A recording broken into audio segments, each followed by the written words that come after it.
وَقَضَىٰ رَبُّكَ أَلَّا تَعْبُدُوا إِلَّا إِيَّهُ، اور تمہارے رب نے یہ بات طے کر دی تھی کہ مت پوجنا کسی کو سوائے اس کے. پہلی کمانڈ تھی توحید. دوسری وَبِالْوَالِدَيْنِ إِحْسَانًا، اور ماں باپ کے ساتھ احسان کرنا.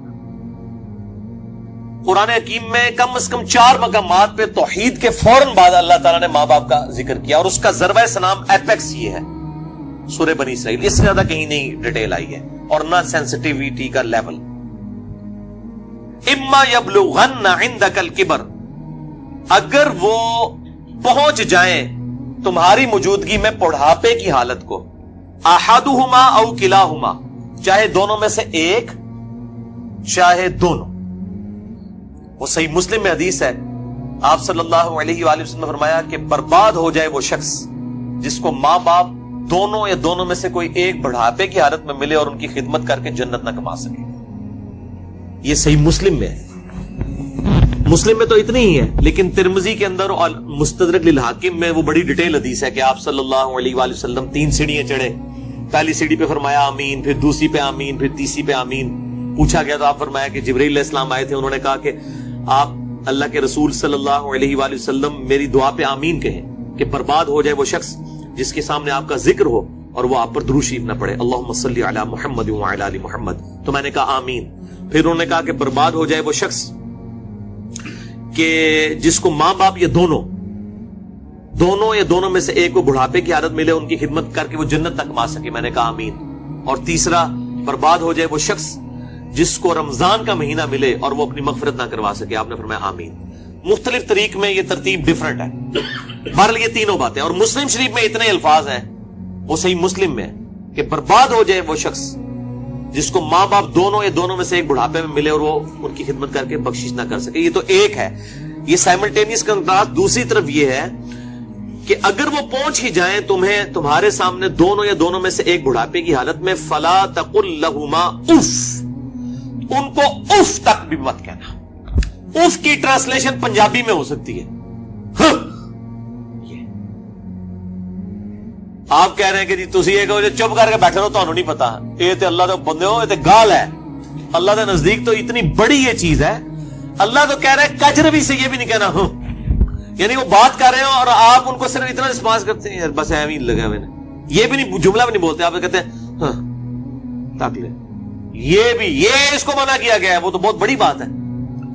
ان کو اف تک بھی مت کہنا. ولا تنہرہما، اور ان کو مت جھڑکنا.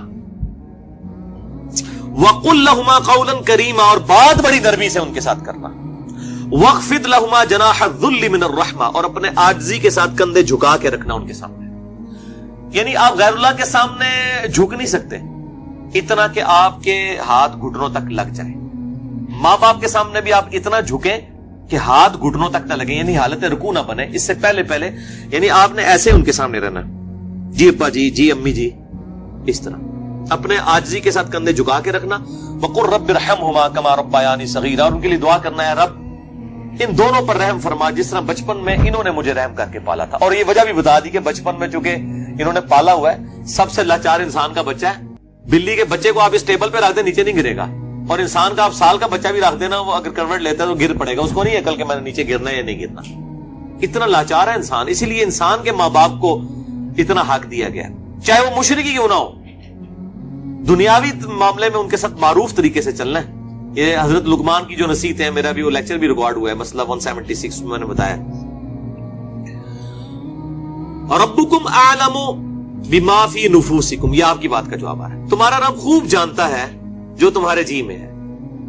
ان تکونوا صالحین، اگر تم نیکوکار ہو، اچھے ہو، یعنی تمہاری عادت نہیں ہے بدتمیزی کرنے کی، کبھی کبھار کوئی تھوڑا سا سکپ آف لینگویج یا سلپ آف ٹنگ ہو جاتی ہے، فَإِنَّهُ كَانَ لِلْأَوَّابِينَ غَفُورًا، تو پھر بے شک اللہ تعالیٰ توبہ کرنے والوں کی توبہ کو قبول کرتا ہے. یعنی عادی مجرم نہ ہو.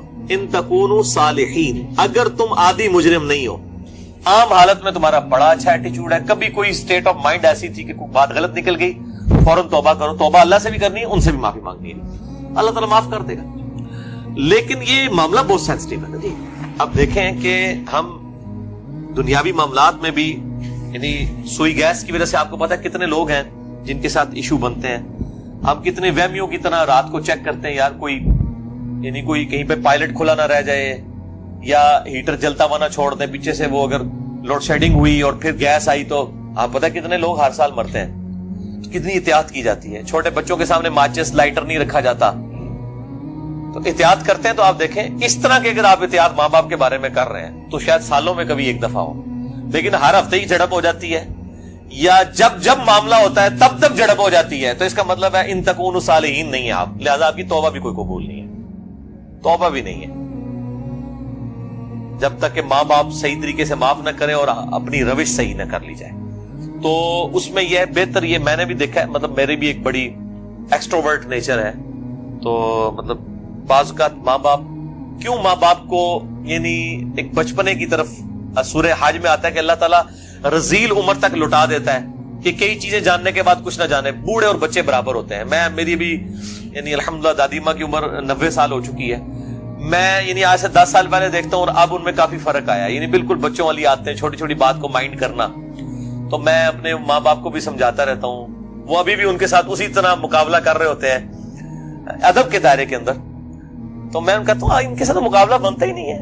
جیسے چھوٹا بچہ تو آپ کو 5 دفعہ پوچھے گا کہ بابا یہ کیا ہے، تو آپ بتائیں گے پیار سے، پھر اس کی بھی آگے سے وہ کیڑے نکالے گا. تو اب وہ کئی بار بھول جاتی ہیں، مجھ سے بار بار پوچھ رہی ہوتی ہیں، تو میرے سامنے یہ آیات ہوتی ہے نا، تو وہ 10 دفعہ ایک بات اگر مجھ سے پوچھتی ہیں نا تو میں 10 بار جواب دیتا ہوں. میں یہ نہیں کہتا میں تو نکال بھی دسیا سی، کیونکہ ظاہر ہے کہ اس عمر میں پہنچ کے رذیل عمر میں یہی کچھ ہو جاتا ہے. تو انسان کو یعنی بالکل پازیٹیو رہنا چاہیے، ڈرتے رہنا چاہیے، کیونکہ توحید کے بعد قرآن حکیم میں کم از کم 4 جگہ اللہ تعالیٰ نے ماں باپ کے حق کا ذکر کیا ہے، اور جنت اور دوزخ ڈیپینڈنٹ ہو گئی ہے. ٹھیک ہے جی، اس حوالے سے تو بہت احتیاط کرنی چاہیے. سر اب اگر ایسا ہو چکا ہو اور والدین سے معافی بھی نہ مانگ سکے انسان، اور والدین زندہ نہیں سر، وہ ظاہر ہے معافی اس صورت میں نہیں مانگ سکتا نا اس وقت اس سٹیج پہ. نہیں، بعض لوگ اس لیے بھی نہیں مانگ سکتے کہ وہ ماں باپ کو چھوڑ کے دوسرے ملک چلے گئے ہوتے ہیں. ہاں یہ بھی ممکن.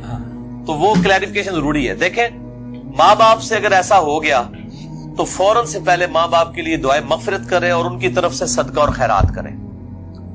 جیسا کہ سنن ابن ماجہ میں حدیث ہے کہ یہ صحیح سند کے ساتھ ہے کہ ایک شخص کے مرنے کے بعد جنت میں کچھ درجے بلند کیے جاتے ہیں.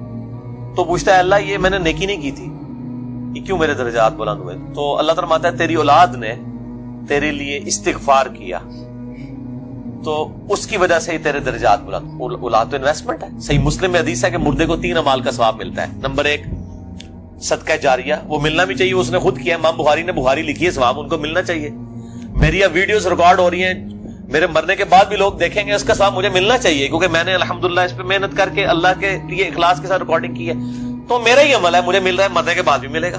نمبر 2 علم کی بات، جیسے امام بخاری نے اب صحیح بخاری لکھی ہے تو وہ علم لوگوں تک پہنچایا ہے، ان کو مرنے کے بعد بھی ثواب ملے. کسی نے مسجد کے اندر کوئی پنکھا لگوایا ہے، صدقہ جاریہ ہے، مرنے کے بعد ثواب ملے. اور تیسرا کیا گیا؟ نیک اولاد. نیک اولاد جو دعا کرتی ہے، نیک اولاد جو صدقہ کرتی ہے. مسئلہ نمبر 74 میرا بڑے لوگ دیکھ چکے ہیں، 1 لاکھ سے زیادہ اوپر اس کے ویورز ہیں اور اس کے کلپس تو لاکھوں تک ہیں. اس میں نے بتایا کون کون سے موڈ ہیں میت تک نفع پہنچانے کے. صدقہ و خیرات ماں باپ کی طرف سے کریں تو انشاءاللہ قیامت الدین اللہ تعالیٰ آپ کے ماں باپ کو آپ سے راضی کر دے گا. جب ان کو مرنے کے بعد آپ کی دعاؤں سے نفع ملے گا تو بڑے خوش ہوں گے کہ ہمارے بچوں نے ہمیں مرنے کے بعد یاد رکھا. اور آپ کی دعاؤں کی برکت سے اگر وہ مشکل میں ہے مرنے کے بعد خدا نہ خواستہ اور وہ آسانی میں آ جاتے ہیں، اور اگر وہ آسانی میں ہے تو اس سے زیادہ آسانی میں چلے جاتے ہیں، تو وہ خود بخود آٹومیٹکلی خوش ہوں گے کہ میرے پتر نے میرے واسطے کیتا ہے، تو اللہ تعالیٰ ان کو راضی کر دے گا. اور ایک دوسری حدیث جو ابو داؤد میں ہے کہ ماں باپ اگر مر جائیں تو ماں باپ کے قریبی رشتہ داروں کے ساتھ اس نے سلوک کرو. ماں مر گئی ہے، خالہ کے ساتھ اس نے سلوک کرو. باپ مر گیا تو چچا اور تایا کے ساتھ اس نے سلوک کرو. ایکویلنٹ وہ بھی چیز ان کے لیے آرام کا باعث ہے. اور دعا کریں، یہ جو دعا میں نے پڑھی ہے، رب ارحمہما، اے رب ان دونوں پر رحم فرما، کما ربیانی صغیرا، اے اللہ جب میں بچپن میں چھوٹا بچہ تھا جس طرح انہوں نے مجھ پر رحم کیا تو بھی ان پر رحم فرما. یہ آپ تشہد میں دعا لازم کریں، ہم تو مانگتے ہیں چاہے ماں باپ زندہ ہیں مر چکے ہیں، دونوں صورتوں میں ماں باپ کے لیے دعا کرنی ہے. ہم لوگ سمجھتے ہیں بندہ مر جائے ادھر سے دعا کرنی ہے، اور بھائی زندہ ہے جڑا یا مر گیا ہے، دونوں صورتوں میں دعا تو کرنی ہے. دعا کی ضرورت تو زندوں کو زیادہ ہے، اس لیے کہ مرنے والے تو چلے مر گیا، زندے بندے جو ہے وہ اس کے پاس تو چانس ہے کہ وہ اللہ کی طرف لوٹ آئے اور وہ گمراہی کا راستہ چھوڑ کے اچھائی کا راستہ، اور اگر اچھائی کے راستے پہ تو استقامت اختیار کرے تو دعا کرنی چاہیے. اور یہ دعا ضرور کرنی چاہیے، اللہم اہدنا الصراط المستقیم، صراط الذین انعمت علیہم غیر المغضوب علیہم ولا الضالین آمین.